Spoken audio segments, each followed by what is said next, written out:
Hello, I'm back after taking a week off. This is Tuesdays at 2, where each Tuesday at 2 p.m. Eastern Time, I share on a particular topic my vast knowledge of executive career management. So if you're watching today or watching the replay, this is your show, not mine. I just share my vast knowledge on career management. So each Tuesday at 2 p.m., come back for a different topic. This is episode number 122. Now, please comment. Please have any questions, not just relating to today's topic, but if you've got a question, something that's on your mind, or something that's really bugging you, or you don't know how to do in executive career management, job search, resume writing, CV writing, cover letters, personal branding, the list goes on. Please put a comment into the comments section below, and I will answer it as this Tuesday's 2 unfolds.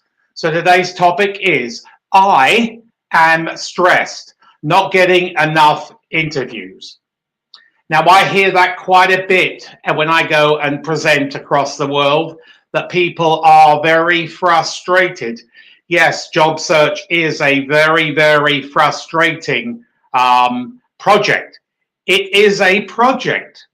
Treat it as a full, if you're in career transition, i.e. unemployed, doesn't matter where you are in the world, the job search strategy should be exactly the same.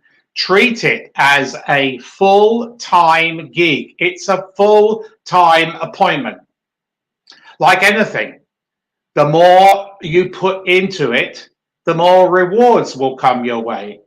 So if you're just sitting on a couch, maybe job searching 1 or 2 hours a day, you'll get very little feedback.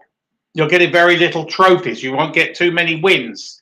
But you want us get to as many interviews as you can. So I cannot express how very important it is that you put a lot of effort, a lot of time, and a lot of frustration will come out, yes, because you are getting interviews, but you only need one interview to get one job. So think of it that way, and more interviews you have, the closer you are to getting the winning interview when you will be accepting the job offer.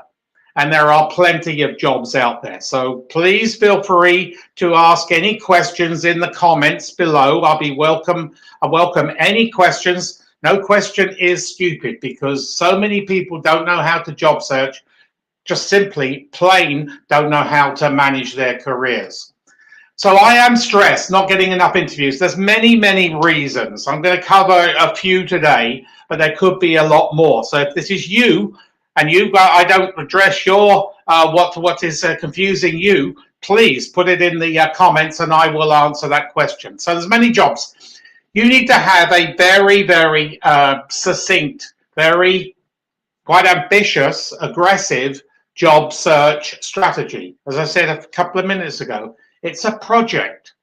So when you're at work, if you're engaged in the corporate life or the public life, you have a project, and that project is your work assignment. So treat it as a work assignment, your job search as a work assignment, a job search strategy. So it's like anything. The more hours you put in, the more rewards will come your way. So those of you who have heard me present before, if you are just applying on job boards, doesn't matter where you are in the world, although the percentile of jobs available varies per country, you aren't exercising your job search, executing your job search properly.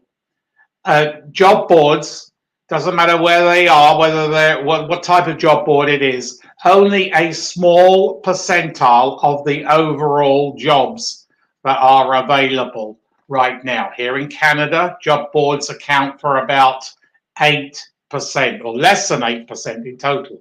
That's including the print media and corporate websites.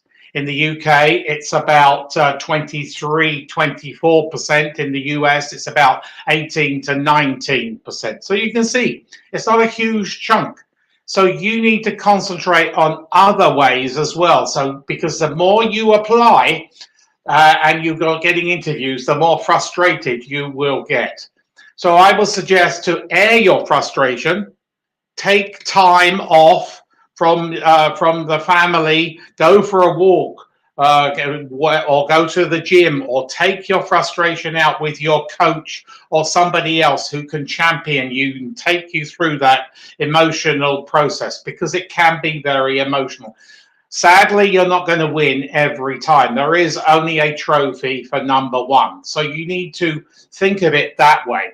So just applying via job boards is not going to bring you the rewards that perhaps you thought. I get clients who think that 80 to 90% of jobs, doesn't matter where you are in the world, are on job boards.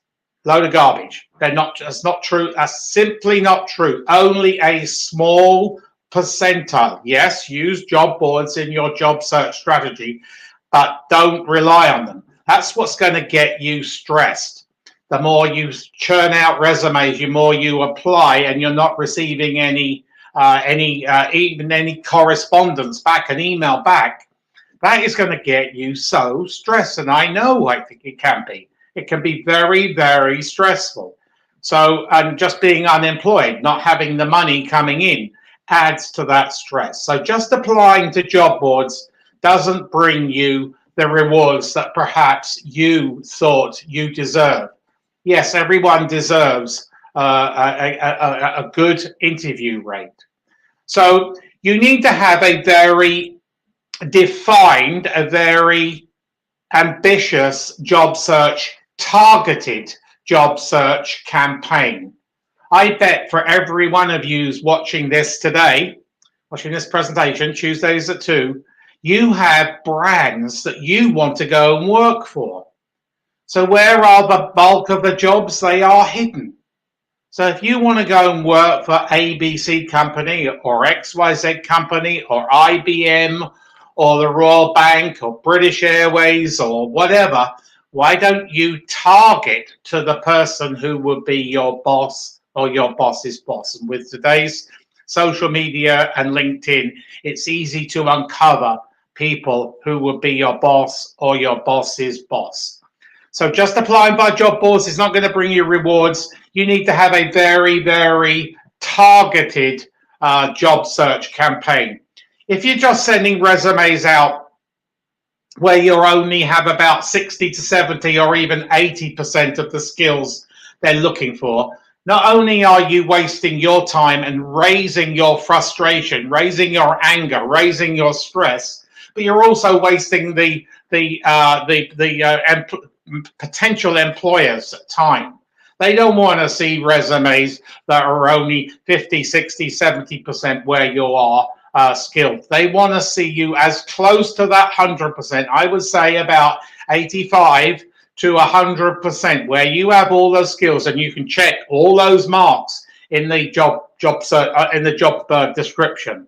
So make sure you don't send resumes out willy-nilly. In fact, it's actually better to send 10 targeted resumes out than it is 100 untargeted resumes. So be very careful on how you send those resumes out, or who you send those resumes out. You'll get so frustrated if you're sending out gazillions. Don't do that. Keep it very, very low numbers, but each one is a worthwhile exercise. So then it brings me to the resume, the CV. One of the ways that people are going to assess you is, can you bring that skill set that they're looking for or close to what they're looking for to that particular job? And each job has a different skill set. Please ask some questions. Anybody got any questions? I'm more than happy to answer those questions. I am here for you, not just for me. I will answer those questions. If anything's on your mind, you want to make a comment, or you may be frustrated, you want to air your frustration out with me, that's fine. So I'm a coach, and I hear this all the time. I hear people's anger, their rage, and they're not happy. So is your resume, does that meet the job at the other end. But more so, is your resume ATS or CV, ATS, applicant tracking system, that scanning machinery, friendly? Does it show your performance? Is it in the 2023 format rather than the 2020 format? If you're just adding on as you go through various jobs and you get promoted or you move laterally, that could be a major hindrance to you. A resume from 2017, 2018, 2019 even is outdated.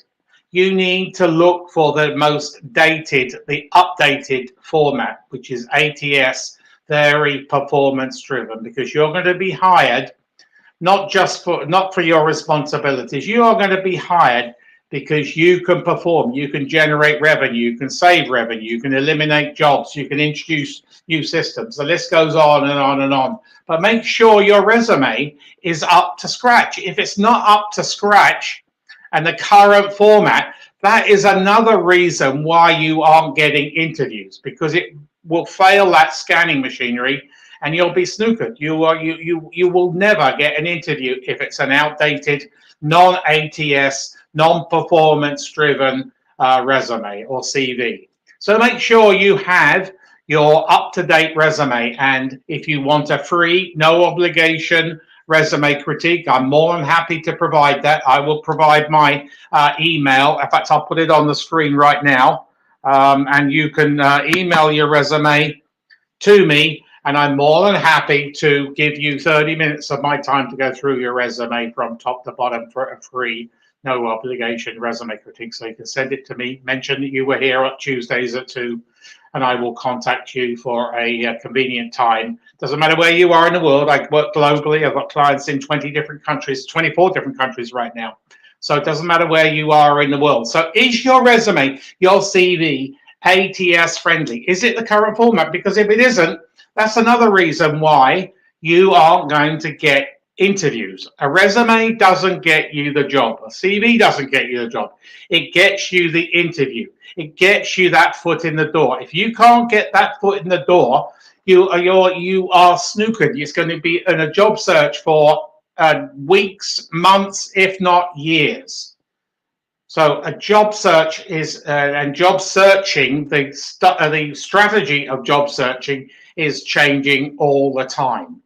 So get a coach. If you've gone through career transition, you've gone through outplacement, ask that coach or ask me. I'm more than happy to have a consultation with you to lead you through that particular job search strategy. So is your resume, your CV up to date? Is it the old format or is it the current format? So make sure that you are delivering, you are selling yourself, because you are a salesperson and you are selling yourself to a defined market. So make sure it's this market, not that market. As I said earlier on, if you fire resumes out in a particular 85 to 100% where you're certain or you have all those skills, you're going to get more traction and less frustration if you send it out to a wider audience where you haven't got all the skills. Plus, you're wasting their time and your time. Next one is your LinkedIn. If you aren't on LinkedIn and you aren't active on LinkedIn and you haven't got a fully complete LinkedIn profile, you are committing career suicide. You need to be on LinkedIn. You need to have it filled out right, top to bottom. The more text you put on there, the more the algorithms from Google and LinkedIn will pick up, and the more people will be searching for you. When people are searching for you, the more you will be found. But don't be passive. Be active. Share, comment, and build your own content on LinkedIn. So that could be another reason why you're not getting too much traction. If you've got a fully complete LinkedIn profile, even when you're gainfully employed, that raises your search engine optimization within LinkedIn. And that means when an executive recruiter is looking for talent just like you, your profile will come out higher. So you may be happy in a job, but there may be a better job, more pay, less hours, different location, more challenges. This goes on. You might like to at least listen to the executive recruiter who's talking about that job. So is your LinkedIn up to date? Is it fully complete? And are you active on LinkedIn? Next one. Are you networking? So networking is going to bring you huge value. And don't just get out networking when you're when you're in career transition. When you're gainfully employed, you also need to be getting out of networking, but not as much as when you're in career transition, i.e. unemployed. So networking is going to bring you huge value, but don't network like this. Network within a defined, a targeted audience. You don't want to network with thousands of people. You want to network with tens or 20s or 30 people, but and target. So if you want to go and work, as I mentioned earlier on, for IBM or ABC company or DER company, find the person who will be your boss or your boss's boss. Networking is going to bring you huge, massive value. Here in Canada, where I am, 80% of the jobs are hidden. Where are they going to come from? Generating leads. Where do those leads come from? The bulk of it is going to be networking. So that figure slides down per country, but it's still the bulk of the jobs are hidden. So networking. And there are videos on my YouTube channel talking about how to network, how to plan your networking, and then how to activate that networking. You need to network. So 3 things. If your resume, your CV is not ATS friendly, even 2019, or you've added on to it over the years, you don't have the buzzwords, you don't have the it's not scannable. Is your LinkedIn profile fully complete? Are you active on it? And are you networking? Those 3 things could be adding to your stress, could be extending your job search for a voluminous amount of time. Today's economy, today's recruitment, doesn't matter what function, what sector, what industry, what level, is the best I have ever seen. It's a fantastic recruitment time. So no excuses for you not to expedite your job search. Are you connected with executive recruiters? Now, depending on your level, there's different types of recruiters, but you need to have, if you're at an executive level, senior manager and above, you need to start building those relationships with executive recruiters. But the trick is you also need to retain those relationships, because once you've built a relationship, you need to keep that dialogue going, even when you are in career, even when you are gainfully employed and having a great time. Keep those communication channels open. So executive recruiters here in Canada at the executive level, they account for about 12 to 13%. So are you connected with executive recruiters? If not, you need to embark on a connection exercise to coerce or to communicate with executive recruiters. It's a very emotional time. It can be very tempting to show your emotions. If you are stressed, if you are frustrated and it goes on prolonged, your job search, that means your emotions go down, and you can show that. You can show that in your demeanor and your verbiage when you go to an interview. Do not show your frustration in any communication with a potential employer, whether it be just a casual meeting or a informational interview, and of course the be all and end all, the fully proper scheduled interview where you want to be number one. You don't want to show your frustrations. You don't show that you're terminated. You don't talk about your previous employer negatively. There's many videos on my YouTube channel. There again, I encourage you to go to my YouTube channel and press the subscribe button, where you will see a multitude of different videos talking about interviews, personal branding. The list goes on. So I hope that you've got something out of this today. I know I hear this all the time as a coach, as a resume writer. I hear that people are so frustrated. Yes, it can be very frustrating, but you can minimize that frustration by taking on board what I have said today. Hopefully this has jogged your mind. Anybody got any questions, please ask them. I'm more than happy to answer those questions. Don't see anybody coming in with any questions. Please feel free. It can raise your tempo. It can raise your temper and your anger. And you don't want that to come out, because that also plays into your personal life. So I suggest you might have a champion, somebody who's there, or a coach, to see you through that, and then you can at times have that coach to listen to you rant and rave about how frustrated, and then ignite your motivation.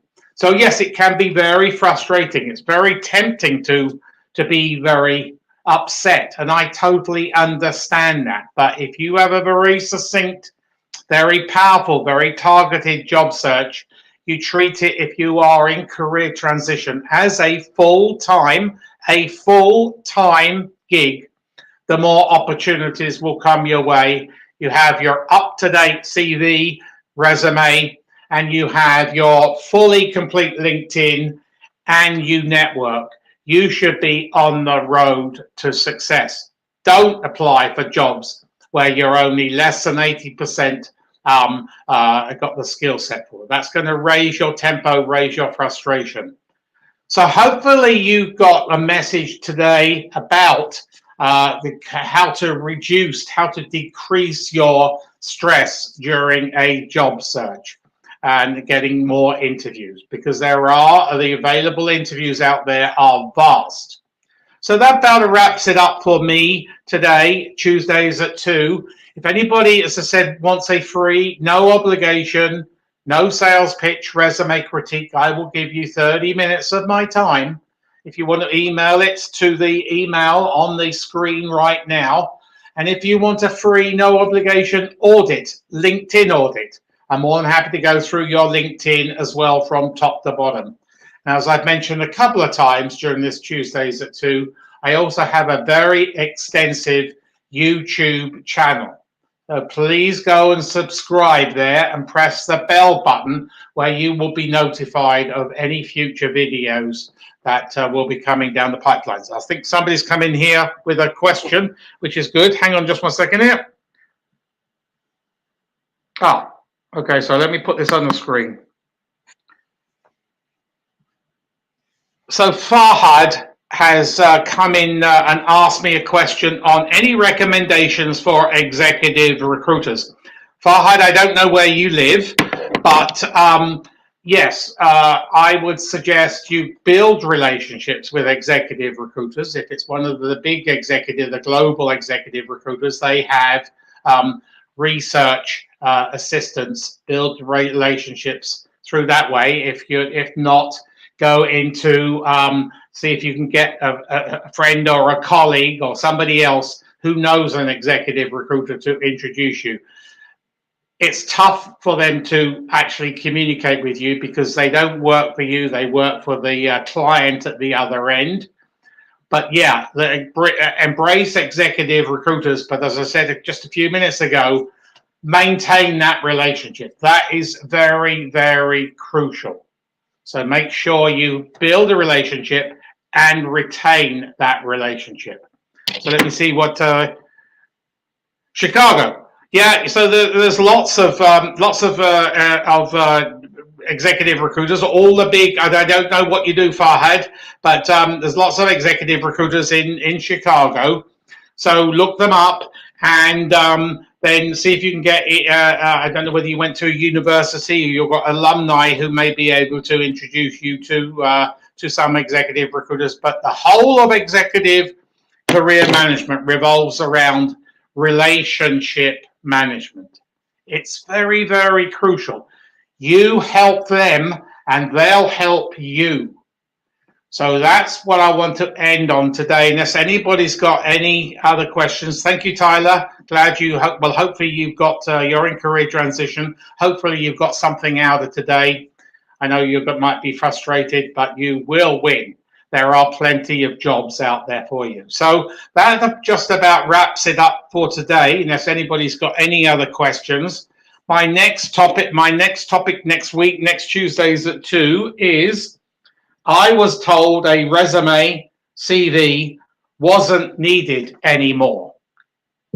I was told a resume, a CV wasn't needed anymore. So let's see what I tell you about that next week. And anybody got any questions? So I'm more than happy. I'm always on LinkedIn. Shoot me a message on LinkedIn. And I'm more than happy to answer any questions to do with executive career management. And I work globally. I'm in the office at 5 a.m. most days, Eastern Standard, and work through to 8 p.m. So I'm more than happy to help you with your career management. So have a great week. Remember, manage your career and build relationships. And I will see you next week for Tuesdays at 2. Thanks for attending today.